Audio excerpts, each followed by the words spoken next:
Para tetangga sekitarnya, Pak, tolong Pak, ada yang aneh sama suami saya, coba tolong dicek. Mereka semua datang ini kan ke rumahnya Bang Ican. Nah, Rio yang pada saat itu ikut pulang ke rumahnya Bang Ican, wah seketika juga langsung diserbu nih berbagai pertanyaan sama mereka. Habis ku apain si Ican ini? Kenapa dia balik-balik jadi linglung kayak gini? Nah, Rio yang masih juga dalam keadaan shock cuma bilang kayak gini, Bapak, Ibu, kami baru saja bertemu setan. Dan di saat itulah Wak Rio baru menceritakan semua kejadian yang mereka alami kepada keluarganya Bang Ican.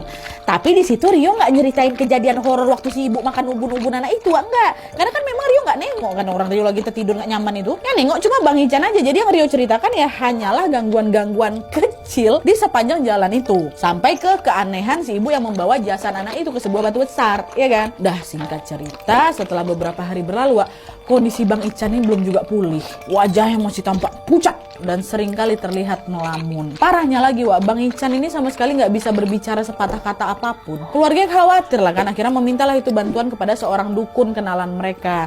Datanglah Pak Dukun ini, kita sebut aja lah namanya Pak Tora ya. Baru aja Pak Tora nih nengok mukanya Bang Ican, Wak, Pak Tora langsung bilang, wah kosong dia ini. Kasihan sekali. Bingunglah keluarga Bang Ican kan, apa nih maksudnya kosong-kosongnya apa nih Pak? Apanya yang kosong? Pak Tora pun melanjutkan. Dari tadi saya lihat jiwa anak ini pergi entah kemana. Dan untuk membuat dia sadar kembali kita harus memanggil pulang jiwanya itu, kata Pak Tora. Mendengar itu istri Bang Ican nanya lagi loh, Bapak memang apa penyebabnya? Kenapa suami saya tiba-tiba jadi begini? Nah, pada saat itu Pak Tora pun langsung menjelaskan bahwa Bang Ican mengalami trauma yang sangat berat. Hal ini terjadi karena yaitu Bang Ican sudah menjadi saksi sebuah peristiwa goib yang tidak lazim dilihat oleh manusia biasa. Nah, ternyata Pak Tora ini tahu nih kalau Bang Ican baru saja melihat kejadian ibu-ibu makan ubun-ubun jasad anak tadi. Dan menurut penjelasannya Pak Tora, si ibu itu merupakan suanggi atau orang yang memang memiliki ilmu hitam. Dan untuk membuat ilmu hitamnya makin kuat lagi, mereka ini harus memakan tumbalnya. Nah, siapa tumbalnya? Anak dia tadi itu. Pak Tora juga bilang, wah kalau kejadian yang dialami sama Bang Ican ini jarang sekali terjadi. Kenapa? Karena Suanggi biasanya tidak memakan jasad korban di depan mata manusia atau di depan manusia. Hanya orang-orang tertentu saja yang bisa melihat kejadian itu. Nah, masalahnya nih, Wak ya, masalahnya Bang Ican ini bukan termasuk golongan orang-orang tertentu, Wak.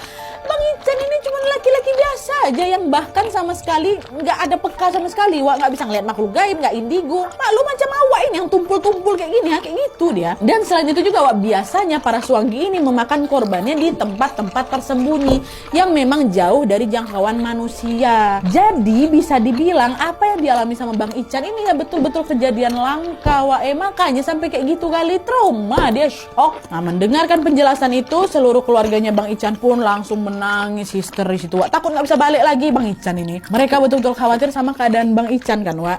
Tapi Pak Tora pun langsung menenangkan mereka dengan berkata, sudah ibu-ibu, bapak-bapak, jangan khawatir. Saya akan bantu mengembalikan jiwa Ican ini. Sudah, tenang. Dan betul aja, Wak, setelah beberapa kali melakukan sesi pengobatan, tanda kutip, kondisi Bang Ican pun berangsur-angsur pulih. Bang Ican akhirnya pulih sepenuhnya setelah 2 bulan. Sejak kejadian itu 2 bulan, Wak, masa pengobatannya. Dan setelah keadaan membaik, barulah di sana Bang Ican menceritakan kejadian yang dia alami kepada beberapa orang terdekatnya, termasuk Edo dan kita semua. Gitu ceritanya, Wak. Ya Allah, Bang Ican.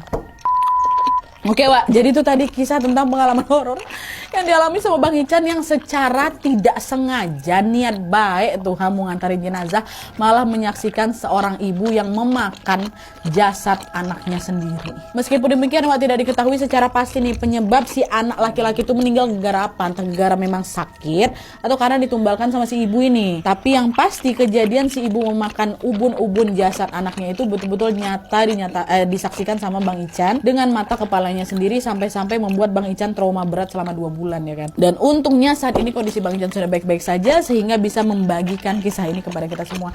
Makasih banyak Bang Ican, makasih banyak Edo, sehat-sehat, salam buat Rio. Ya Allah, kasihan juga si Rio itu. Aku baca kisah ini nih, ya Allah, ya Allah, merinding sebadan badan, Wak. Apalagi pas tahu bagian ibu itu, Plot twist itu nggak pernah terduga-duga. Ibu itu makan ubun-ubun anaknya sendiri ya, dengan ragu sepanjang jalan itu. Kupikir tertidur kau bu. Kok bisa kayak gitu? Kok tega kayak gitu sih bu? Habis pikir aku na'udzubillah ya Allah, ada aja ilmu hitam nih Wak ya. Pengaruh setan itu ya Tuhan. Semoga kita selalu dijauh-jauhkan dari hal-hal seperti itu. Amin ya rabbal alamin.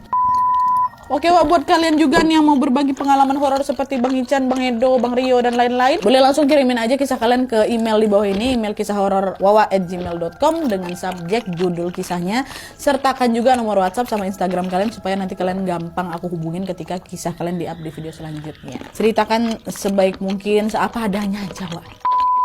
Oke, jadi sekian dulu videonya. Terima kasih banyak yang sudah menonton. Kalau kalian suka video ini, klik like-nya. Jangan lupa komen di bawah untuk ide dan saran-saran untuk video selanjutnya.